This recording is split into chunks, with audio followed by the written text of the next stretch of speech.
চাওক আজি আমি ভাৰতীয় জনতা পাৰ্টিৰ চিম্বল অংকনে দেৱাল অংকনেৰে আজি আমি যুদ্ধ ঘোষণা কৰিলোঁ। 2024 ৰণসিঙা বুজালোঁ। আৰু আমি আগতেও পাইছিলোঁ যেতিয়া মহিষাসুৰৰ বিৰুদ্ধে যেতিয়া দেৱী দুৰ্গাই যুদ্ধ কৰিছিল তেতিয়া শংখ ধ্বনি আদি উৰুলি আদিৰে তেওঁলোকে দেৱতাসকলে মংগল ধ্বনি কৰিছিল। গতিকে আমিও এই মংগল ধ্বনিৰে আমি যুদ্ধ ঘোষণা কৰিলোঁ বিৰোধীৰ বিৰুদ্ধে। আৰু আজিৰ পৰা আজি আমি ভাৰতীয় জনতা পাৰ্টি আজি সমৰ যুদ্ধত আমি আজি সন্মুখীন হৈছোঁ। ডক্টৰ হিমন্ত বিশ্ব শৰ্মাই আজি ৰাতিপুৱা 9টা বজাত যেনেদৰে আৰম্ভ কৰিলে দেৱালীখনে আপুনি দেখিছে ধুনীয়াকৈ পদুম ফুলটো আঁকিছে। তেখেতে আঁকি দিয়াৰ লগে লগে সমগ্ৰ মানুহৰ বুকুত সেই পদুম ফুলটো সোমাই গৈছে। গতিকে মই ভাবোঁ ৰাইজৰ মনত যি পদুম ফুল সোমাইছে গতিকে আৰু ওলাই নাহে। গতিকে আজি তেওঁৰ মুখ্যমন্ত্ৰী ডাঙৰীয়াই দেৱালেৰে লিখনৰ লগে লগে আমিও হাজো শুৱালকুছি সমষ্টিত ইয়াত যুদ্ধ আৰম্ভ কৰিছোঁ। হয়, ৰাইজে উত্তৰ দিছে বিজেপি কিয় লাগে, কাৰণ আমি আপোনালোকক সুৰক্ষিত কৰিবলৈ চেষ্টা কৰিছোঁ। আমি আপোনালোকক আত্মসন্মান দিবলৈ চেষ্টা কৰিছোঁ। আজি দেখিছে বসন্তবাৰ, য'ত বসন্তবাৰ আগতে আমাৰ অস্তিত্বই নোহোৱা নিচিনা হৈ পৰিছিল, সেই বসন্তবাৰ এতিয়া দেখিছে আপোনালোকে এটা সৰগপুৰীত পৰিণত হৈছে। আমাৰ হাজো শুৱালকুছি সমষ্টিৰ আমি ওচৰতে বেছি দূৰত যাব নালাগে। দেখিছে কেনেদৰে আমাৰ জকলীয়া ৰিজাৰ্ভতো উচ্ছেদ আৰম্ভ হৈছে। গতিকে আমি যেতিয়া এটা অস্তিত্বৰ বিপন্ন আছিল, সেই এটা অস্তিত্ব আজি এতিয়া আমাৰ হাতৰ মুঠিত আহি পৰিছে। আমি সুৰক্ষিত কৰিব পাৰিছোঁ, সন্মানেৰে মহিলাসকলক ৰাখিব পাৰিছোঁ। আৰু মহিলাসকলৰ যেতিয়া সন্মান ৰক্ষা হৈছে আমাৰ চৰকাৰ দিনত, গতিকে মই ভাবোঁ যুৱ সমাজৰ কাৰণে আমি চিন্তা কৰিছোঁ। আমিতো তেওঁলোকক অনুদান দি পেলাই চকলেট লজেন দি পেলাই তেওঁলোককতো আমি কংগ্ৰেছৰ দৰে বনাই দিয়া নাছিলোঁ হিতাধিকাৰী। আমি হিতাধিকাৰী দিছোঁ হয়, বনাইছোঁ হয়, কিন্তু তেওঁলোকক আত্মনিৰ্ভৰ হৈ নিজৰ ভৰিৰ ওপৰত থিয় হ'বলৈহে চেষ্টা কৰাইছোঁ। গতিকে এইখিনিতে কংগ্ৰেছে ভুল কৰিছে। আমি ভাবোঁ আমাৰ মহিলাসকলে নিজৰ ফালৰ পৰাও নতুন হিতাধিকাৰী সৃষ্টি কৰিব পাৰিব। যেতিয়া তেওঁলোকে মহিলা উদ্যমিতা আঁচনিৰ পইচা পাই পেলাই যেতিয়া তেওঁলোকে ব্যৱসায় কৰিব, নিজৰ ফালৰ পৰা কিমান আৰু সৃষ্টি কৰিব পাৰিব, তেওঁলোকে নিজে কিমান এমপ্লয়মেণ্ট দিব পাৰিব। গতিকে এই এটা পৰিৱেশ এটা আহিছে, ৰাইজৰ কাম কৰিবৰ কাৰণে কোনো মাজৰ মানুহ নাই। চাকৰি আমি দিছোঁ, কোনো দালাল নোহোৱাকৈ চাকৰি দিছোঁ। ইমানখিনি চাকৰি দিব পাৰিছোঁ জানো আগতে? গতিকে ইমানখিনি কাম কৰাৰ পাছত আৰু সমগ্ৰ ভাৰতত অসমৰ নাম এতিয়া জিলিকি উঠিছে। আমাৰ লাচিত বৰফুকনে কওক যে ডক্টৰ হিমন্ত বিশ্ব শৰ্মাও জিলিকি উঠিছে যে ইমান কাম কৰা মুখ্যমন্ত্ৰী। আৰু আমাৰ যিখিনি আঁচনি অৰুণোদয়ৰ পৰা আৰম্ভ কৰি সেই আঁচনি এতিয়া ভাৰতত আৰম্ভ কৰিছে। মানে কি বুলি কয়, আমাৰ আঁচনি তেওঁলোকে অনুসৰণ কৰিছে। আমাৰ অৰুণোদয়, আমাৰ উদ্যমিতা আঁচনি বিহাৰ পৰা আৰম্ভ কৰা ৰাজস্থান, মধ্যপ্ৰদেশ। গতিকে আমাৰ চৰকাৰৰ কথাই সুকীয়া, আমাৰ ডক্টৰ হিমন্ত বিশ্ব শৰ্মাৰ আঁচনি মিছন ভিজন সেইখিনি সুকীয়া। গতিকে ৰাইজ আমাৰ লগত আহি পৰিছে। য'ত তেওঁলোকে সন্মান পাব ত'তহে থাকিব। গতিকে সেইখিনি সন্মান আমাৰ চৰকাৰে দিব পাৰিছে। আৰু মই 10 তাৰিখে আমাৰ মহিলা উদ্যমিতা আঁচনি আমি চেক বিলাম। ডক্টৰ হিমন্ত বিশ্ব শৰ্মাৰ নেতৃত্বত তেখেতে 25,000 মহিলা উদ্যমিতা আঁচনি চেক বিলাব। আৰু সেই 35,000 মহিলাই যেতিয়া চেক পাব, গতিকে সেই 35,000ৰ পৰা আৰু 25,000 তেওঁলোকে নিজে সৃষ্টি কৰিব পাৰিব। গতিকে সেয়েহে চৰকাৰ, এনেকুৱা চৰকাৰ আপোনালোকে আগতে কেতিয়াও শুনা নাছিল যে এনেকৈ এখন চৰকাৰে কাম কৰে।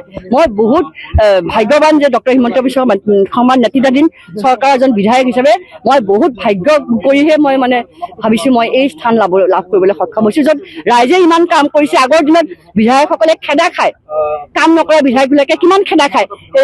আমাৰ ভাৰতীয় জনতা পাৰ্টিৰ ক্ষেত্ৰত আপোনালোকে দেখিছে যে ৰাইজৰ এনেকৈ ধৰণৰ আমাৰ আঁচনিহে আমি দিবলৈ বাধ্য। আমি ৰাইজৰ ওচৰৰে আঁচনি নিজে আহে। আমাৰ সেই ব্যৱস্থা আছে।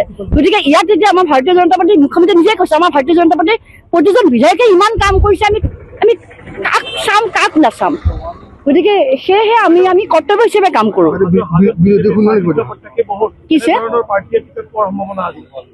মুখ্যমন্ত্ৰীয়ে বিবেচনা কৰিব, পাৰ্টীয়ে বিবেচনা কৰিব, কিন্তু যেনেকুৱাই বিধায়ক নহওক কিয়, কিন্তু ৰাইজৰ লগত থকা বিধায়ক হ'লে আমি ভাল পাওঁ। মানে মুখ্যমন্ত্ৰী যোৱাকালি কৈছে যিহেতু নতুনকৈ বহুকেইটা সমষ্টি হৈছে, নতুন মুখ দেখা পোৱা যাব। হয়, হাজো শুৱালকুছি সমষ্টিটো এতিয়াতো যিহেতু আমাৰ অনুসূচিত জাতিৰ কাৰণে ৰিজাৰ্ভ হ'ল, এতিয়া নতুন মুখেই হ'ব। কিন্তু যি বিধায়কে নহ'ব ৰাইজৰ লগত থাকিব লাগিব। কোনো বিধায়ক হিচাপে এয়া থাকিব নালাগিব যে মই বিধায়ক, অহংকাৰ থাকিব নালাগিব। অহংকাৰ শূন্য হৈ যিজন বিধায়কে ৰাইজৰ কাম কৰিব তেওঁকে ৰাইজে আঁকোৱালি ল'ব। কাৰণ হাজো শুৱালকুছিৰ ৰাইজ মানুহে গম নাপায়, বাহিৰৰ মানুহে ইমান অন্তৰখন খোলা আৰু যাক ভাল পায় অতি ভাল পায়। মানে যাব নিদিব আপোনালোকক 5 বছৰটো নালাগে 10 বছৰ ৰাখি থব কনফাৰ্ম মই এতিয়ালৈকে কিন্তু হাজত বিৰোধী দেখা নাই কোনো পাৰ্টিয়ে দেখা নাই মই যদি বিনা প্ৰতিদ্বন্দ্বিতাৰে নিৰ্বাচিত হয় কিন্তু আচৰিত নহ'ব আপোনালোকে আৰু হয়তো বিনা প্ৰতিদ্বন্দ্বিতাৰে হাজত শুৱালকুছি নিৰ্বাচিত হ'ব আৰম্ভ হৈছে আমাৰ মাজত উপস্থিত আমাৰ MLA বাইদেউ আছিল সুমন হৰিপ্ৰা বাইদেউ আহিছিলে আজি আমি যিটো চিত্ৰাংকন আঁকি পেলাই আমাৰ পদুম ফুল আমাৰ যিটো স্বাভিমান আমাৰ ভাৰতীয় জনতা পাৰ্টিৰ আমি ইয়াৰ পৰা ৰণদংক আৰম্ভ কৰিছোঁ আমাৰ 2026 আজিৰ পৰা আমি প্ৰতিজ্ঞা লৈছোঁ যে আমি ইয়াতে বিৰোধী শূন্য কৰি পেলাই আমি ভাৰতীয় জনতা পাৰ্টিক আগুৱাই লৈ যাম আৰু এই ভাৰতীয় জনতা পাৰ্টিত অলপ আগতে সকলোৱে কথা কৈছিলে যে আমাৰ সমাজখনত ইয়াতেই কেণ্ডিডেট বহুত আৰু আমাৰ MLA বাইদেউ কৈছে যে কেণ্ডিডেট যোনেই নাথাকক আমি আল্টিমেটলি এজনকে যোনে চিট পাই আমি সকলো সমৰ্থন কৰিম আৰু ভাৰতীয় জনতা পাৰ্টিৰ যিবিলাক নীতি আদৰ্শ আছে যে সদায় নেশ্যন ফাৰ্ষ্ট পাৰ্টি ছেকেণ্ড আৰু নিজৰ ইণ্টাৰেষ্টক সদায় লাষ্টত ৰাখা যায় তাৰমানে সমাজখনৰ আমি যাতে সকলোৱে যাতে অংশগ্ৰহণ কৰোঁ সমাজখনক যাতে আগবঢ়াই নিব পাৰোঁ সেইটোৱে আমাৰ প্ৰবল ইচ্ছা আছে আৰু ইয়াতে আপুনি নিশ্চিত থাকক যে 99 to 100% ভোট ভাৰতীয় জনতা পাৰ্টিয়ে পাব বিজেপি আমাক দিব লাগে এই লক্ষ্যৰে আপোনালোকে আজি হয় বিজেপিক কিয় লাগে বুলি ক'লে তাৰমানে প্ৰত্যেকজন মানুহৰ অন্তৰৰ আহ্বান যে বিজেপিক কিয় লাগে কাৰণ প্ৰত্যেকজন মানুহেই বিচাৰিছে যে বিজেপি হওক কাৰণ বিজেপি হ'লে তেওঁলোক ঘৰখন সুৰক্ষিত হয় আজি যিবিলাক উদ্যোগপতি আঁচনি মহিলাৰ ওলাইছে নিযুত মইনাৰ পৰা আঁচনি ওলাইছে ল'ৰা ছোৱালী পঢ়িবৰ কাৰণে সুবিধা পাইছে মুখ্যমন্ত্ৰী ডাঙৰীয়াই যিবিলাক আঁচনি দিছে প্ৰধানমন্ত্ৰী ডাঙৰীয়াই যিবিলাক আঁচনি দিছে সঁচাকৈ সমাজখন গঢ়িবৰ কাৰণে চলি ফুৰিবৰ কাৰণে সদায় সহায় হৈছে গতিকে এই আঁচনিবিলাকৰ যোগেৰে আমাৰ গাঁওখন চহৰলৈ পৰিৱৰ্তন হৈছে আপুনি দেখিছে গাঁওবিলাকক কিমান উন্নতি হৈছে এই উন্নতি কৰা আঁচনিবিলাকে সঁচাকৈ মানুহে আঁকোৱালি লৈছে ইয়াত বেলেগ দল নালাগে অকল ভাৰতীয় জনতা পাৰ্টিকে লাগিব আৰু সমাজখনক যদি আগুৱাই নিব লাগে অসম দেশখনক যদি আগুৱাই নিব লাগে নতুন অসম কৰিব লাগে আমাৰ দ্বিতীয়বাৰৰ কাৰণে ডক্টৰ হিমন্ত বিশ্ব শৰ্মাৰ ডাঙৰ নেতৃত্বত ভাৰতীয় জনতা পাৰ্টীৰ চৰকাৰ লাগিব আমাক উন্নতি লাগিব গতিকে আমাক ডক্টৰ হিমন্ত বিশ্ব শৰ্মা ডাঙৰীয়াক লাগিব আমি তেখেতক বিচাৰিছোঁ দ্বিতীয়বাৰৰ পৰা মুখ্যমন্ত্ৰী হোৱাৰ কাৰণে আৰু আমাৰ অসমখনক নতুন অসম তেওঁ গঢ়িছে আমি তেখেতক সন্মান জনাইছোঁ শ্ৰদ্ধা জনাইছোঁ যিকোনো খবৰৰ বাবে যোগাযোগ কৰক আমাৰ এই নম্বৰত 9181 307 2221